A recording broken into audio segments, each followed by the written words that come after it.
High on a lonely Atlantic island, explorers once claimed to find something incredible.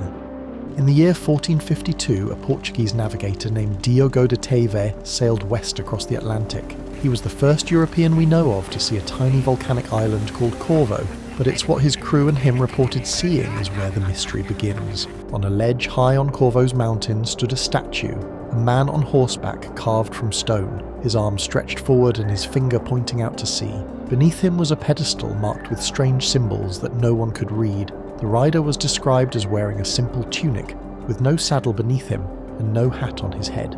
Now remember, this was long before anyone had ever lived on Corvo, so who placed it there, and why? Years later, King Manuel I of Portugal ordered the statue to be brought back to Lisbon.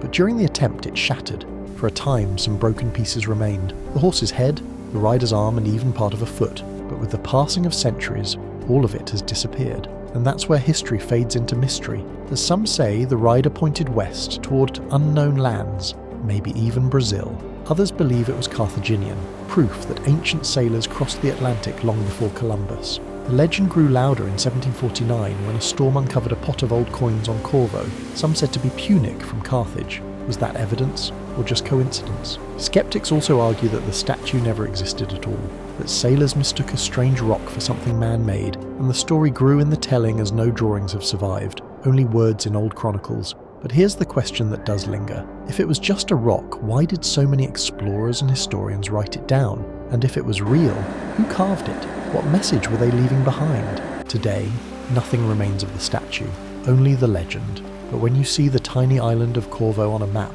ask yourself, was it really just another lonely rock on a mountain? Or was it once a signpost left by forgotten sailors, pointing the way to lands beyond?